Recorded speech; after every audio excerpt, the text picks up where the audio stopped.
Time ఒకటైంది. ఎట్లా రాసిందో ఏమో exam అయిపోయే ఉండొచ్చు. ఒక 10 నిమిషాలు అయితే ఇంటికి వస్తుంది.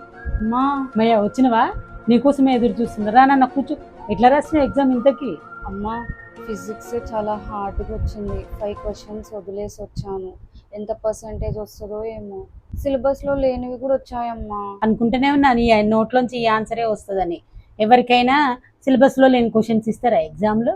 నీ ఒక్కదానికి అట్లా అనిపిస్తుంది అనుకుంటా కదా. శతాక్షికును సృష్టికి ఫోన్ చేస్తా, వాళ్ళు ఎట్లా రాసినరో అడుగుతా, అప్పుడు చెప్తా నీ పని. హలో, శతాక్షి వచ్చిందా అండి? వచ్చిందండి. ఎట్లా రాసిందంటే ఎగ్జాము?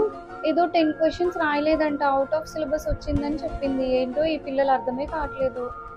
అవునా, సరేలేండి. ఓకే, సృష్టి వాళ్ళ అమ్మగారేనండి? అవునండి, చెప్పండి.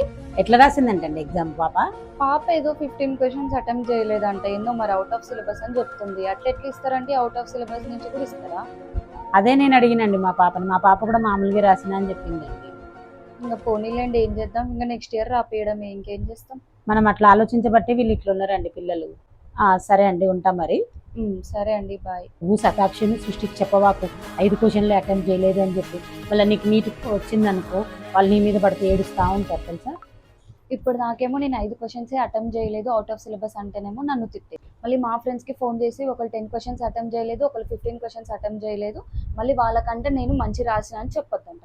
అదే మళ్ళీ నాకు సీట్ వస్తే వాళ్ళు నన్ను అడగరా, నువ్వు మంచి రాయలేదు ఎగ్జామ్, నీకు సీట్ ఎట్లా వచ్చిందని? అమ్మ ఆపింకా. అట్లనే చెప్పాలి, లేకపోతే అందరు ఊరికే మీ అమ్మాయికి నీట్ వచ్చింది, మీ అమ్మాయికి నీట్ సీట్ వచ్చిందని ఏడుస్తూ ఉంటారు. ఇట్లా కూడా ఉంటుందా మమ్మీ? ఒకరు మన జీవితం మీద పడేడిస్తే మనకి ఏవి రావా? నీ కష్టాన్ని వాళ్ళు గుర్తించరురా. వాళ్ళ అమ్మాయికి వచ్చింది, వాళ్ళ అమ్మాయికి వచ్చిందని అనుకుంటా ఉంటారు. ఆ ఏడుపు కలిగి నీకేమన్నా అయితే నాకు భయం అంతే.